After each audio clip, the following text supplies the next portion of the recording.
Boa noite para quem nos acompanha nesta terça-feira. Vamos agora aos destaques do Radar da Justiça. Supremo Tribunal Federal discute se pessoa condenada por crime hediondo pode ser beneficiada com liberdade condicional. Breno Zonta traz o destaque. O tribunal terá de decidir se é possível aplicar retroativamente a esses casos apenas partes favoráveis de normas que permitem esses benefícios. Após quase 3 décadas de conflitos fundiários, Supremo envia para aprovação do colegiado acordo histórico firmado entre produtores rurais e povos originários. Segundo o STF, o uso de recursos públicos para promover comemorações do golpe de 1964 é inconstitucional. O destaque de Priscila Mendes. O tribunal já tinha entendimento sobre a matéria, mas agora ela foi julgada sob o rito da repercussão geral e assim o entendimento deve ser aplicado a todos os casos semelhantes em tramitação na Justiça. E ainda, Conselho Nacional de Justiça aprova novas regras para reduzir litigiosidade trabalhista no Brasil. Eu fico por aqui. Uma ótima noite. Boa noite, Isabela. Boa noite, Sandra. Muito obrigada. Agora são 6 horas e 18 minutos e está no ar o Radar da Justiça. Rádio TJ Minas. Radar da Justiça. Hoje é terça-feira, dia 1º de outubro, estamos ao vivo também no aplicativo da Rádio TJ Minas e também no site do Tribunal de Justiça de Minas Gerais. Você pode conferir depois todas essas matérias. Eu sou Isabela Melano e a partir de agora você fica por dentro das últimas notícias do Poder Judiciário. Agora, 6 horas e 19 minutos, Suprema Corte avalia se pessoa condenada por crime hediondo pode ter benefício da liberdade condicional. O repórter Breno Zonta tem as informações. O Supremo Tribunal Federal vai analisar se uma pessoa condenada por crime hediondo, que seja ré primária no mesmo tipo de crime e tenha cumprido metade da pena, pode progredir de regime e ter o benefício do livramento condicional e da saída temporária. Para isso, o tribunal terá de decidir se é possível aplicar retroativamente a esses casos apenas partes favoráveis de normas que permitem esses benefícios. Este foi o tema tratado no recurso extraordinário 1464013, que teve repercussão geral reconhecida, ou seja, a tese a ser firmada será aplicada a todos os casos semelhantes em todas as instâncias. O julgamento do mérito ainda não tem data marcada. A progressão da pena privativa de liberdade é tratada no artigo 112 da Lei de Execução Penal. Com as alterações do pacote anticrime, a partir da Lei 13.964 de 2019, o dispositivo passou a prever requisitos mais restritivos para a progressão de regime a condenados por crime hediondo com morte. Se for réu primário, ela pode ocorrer somente a partir da metade do cumprimento da pena, mas a norma veda o livramento condicional. Da agência Rádio Web, Breno Zonta. E ainda, o Supremo Tribunal Federal reafirma que recursos públicos não podem ser utilizados para promover comemorações do golpe de 1964. Quem traz os detalhes é a repórter Priscila Mendes. O plenário do Supremo Tribunal Federal reafirmou que é inconstitucional o uso de recursos públicos para promover comemorações ao golpe militar de 1964, por se tratar de ato lesivo ao patrimônio imaterial da União. A decisão foi tomada durante sessão virtual no julgamento do recurso extraordinário. No voto que prevaleceu no julgamento, o ministro Gilmar Mendes concluiu que a ordem democrática instituída em 1988 não admite o enaltecimento de golpes militares e iniciativas de subversão ilegítimas da ordem. O tribunal já tinha entendimento sobre a matéria, mas agora ela foi julgada sob o rito da repercussão geral e assim o entendimento deve ser aplicado a todos os casos semelhantes em tramitação na Justiça. O caso teve início em uma ação popular contra a ordem do dia alusiva ao 31 de março de 1964, editada e divulgada pelo Ministério da Defesa em março de 2020. O ato veiculava mensagem comemorativa dos 56 anos do último golpe militar, concluído em 1º de abril de 1964. Da agência Rádio Web, Priscila Mendes. Agora são 6 horas e 21 minutos. No próximo bloco, o Conselho Nacional de Justiça premia ações que contribuem para a pacificação e solução de conflitos. E ainda, STF firma acordo histórico para a resolução de conflito fundiário após quase 30 anos de disputas. Daqui a pouco, no Radar da Justiça. Radar da Justiça. Agora são 6 horas e 22 minutos. O CNJ determina que a Justiça do Trabalho pode sim homologar acordos extrajudiciais sem o ajuizamento da ação. Quem explica é o repórter Breno Zonta. O Conselho Nacional de Justiça aprovou nesta segunda-feira novas regras para reduzir a litigiosidade trabalhista no Brasil. A resolução prevê que o acordo ajustado entre empregador e empregado na rescisão do contrato de trabalho, se homologado pela Justiça do Trabalho, ficará dado como quitação final, ou seja, nesse caso, ficará vedado o ingresso futuro de reclamação trabalhista sobre os termos do acordo. A aprovação do ato normativo foi unânime pelo plenário do CNJ na 7ª sessão extraordinária virtual de 2024. Segundo o presidente do Conselho e do Supremo Tribunal Federal, ministro Luiz Roberto Barroso, que apresentou a proposta, a alta litigiosidade trabalhista compromete a geração de postos de trabalho, a formalização do emprego e o investimento.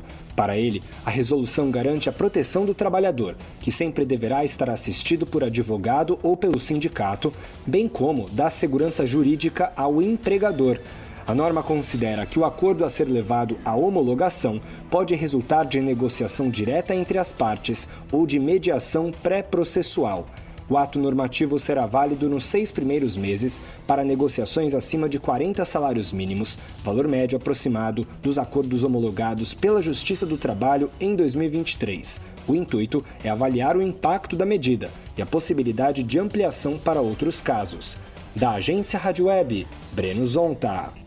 Agora são 6 horas e 23 minutos. Segue para aprovação do colegiado do Supremo Tribunal Federal o acordo histórico intermediado pelo STF entre indígenas Guarani Kaiowá e produtores rurais de Mato Grosso do Sul, devolvendo às comunidades originárias, após quase 3 décadas de disputas, a terra indígena Yanderru Marangatu. O ministro Gilmar Mendes explica que esse acordo, formalizado em audiência do STF, prevê a indenização dos produtores, pondo fim ao conflito fundiário. Vamos ouvir. Acordaram a União, o Estado do Mato Grosso do Sul e também as comunidades indígenas para que se faça a indenização da terra nua e também das benfeitorias úteis. Recentemente, aqueles que acompanharam os episódios lá sabem que havia um conflito armado. 3 índios, pelo menos, tinham falecido nos últimos dias. De modo que eu gostaria de dar essa boa notícia que já traduz um pouco o entendimento que o tribunal adotara no que diz respeito à chamada revisão do marco temporal com possibilidade de indenização. O acordo estipula a indenização dos proprietários de aproximadamente 145 milhões de reais. Deste montante, 28 milhões correspondem à indenização pelas benfeitorias, conforme a avaliação realizada pela FUNAI, a Fundação Nacional dos Povos Indígenas. Além disso, a União vai destinar 101 milhões de reais para indenizar os proprietários pela terra nua. O governo do Mato Grosso do Sul também contribuirá com 16 milhões de reais que vão ser pagos aos produtores rurais por meio de depósito judicial. Após esse pagamento, as indenizações referentes às benfeitorias, os produtores vão ter, então, o prazo de 15 dias para desocupar essa área. Cumprido esse período, a comunidade indígena vai poder, então, ingressar no território de maneira pacífica, conforme previsto no acordo. Agora são 6 horas e 25 minutos. Sistema de Justiça e Sociedade Civil podem se inscrever até novembro em premiação do Conselho Nacional de Justiça, e quem traz os detalhes para a gente é a repórter Priscila Mendes. Instituições de ensino superior, defensorias públicas e promotorias de justiça, advogados e advogadas, além de outras pessoas físicas e jurídicas, podem se inscrever até o dia 8 de novembro no 15º Prêmio Conciliária Legal do Conselho Nacional de Justiça. Outras categorias também podem participar, dentre elas instrutores de mediação e conciliação, instituições de ensino superior, mediação e conciliação extrajudicial, escritórios de advocacia também têm a oportunidade de se inscrever. O prêmio reconhece iniciativas autocompositivas desenvolvidas pelo Judiciário e representantes da sociedade civil que contribuam para a efetiva pacificação de conflitos e para a consolidação da política judiciária de tratamento adequado de conflitos. A decisão de ampliar o prazo foi tomada pela Comissão Permanente de Solução Adequada de Conflitos do CNJ para possibilitar a ampla divulgação e oportunizar a participação de todos os atores envolvidos com a política.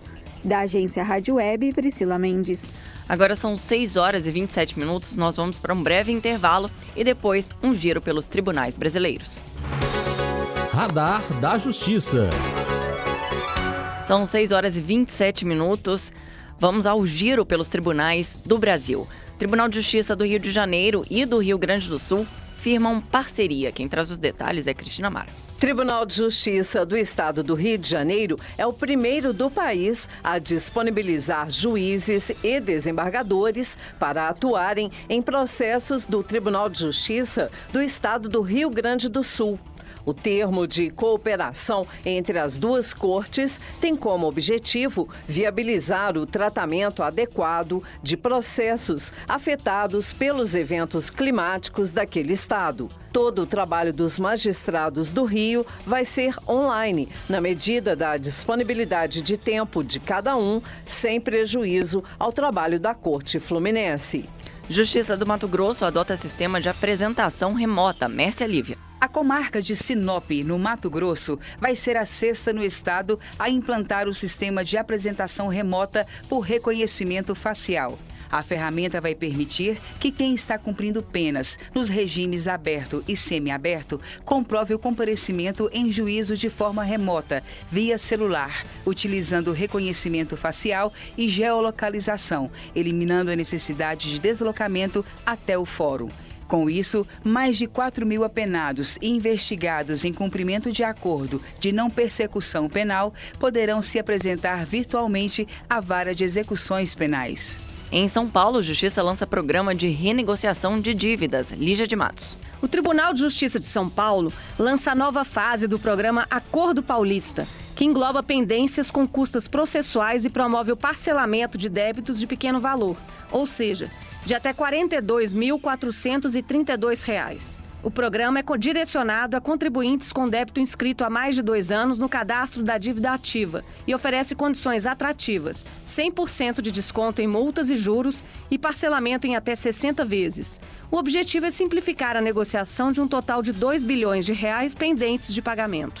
Justiça Mineira condena mulheres por morte de criança. O destaque é de Thiago Silva. Mãe e filha foram condenadas a 30 anos de prisão pelo assassinato de uma criança de 9 anos, vizinha das acusadas. O crime aconteceu em 24 de janeiro deste ano, na cidade de Aimorés, no Vale do Rio Doce. De acordo com as investigações, o motivo foi considerado fútil. As mulheres tiraram a vida da criança porque não gostavam da forma como ela tratava o filho e neto das rés durante as brincadeiras. Além da pena de 30 anos de prisão em regime fechado, as condenadas deverão pagar uma indenização de R$100 mil aos pais da vítima por danos morais.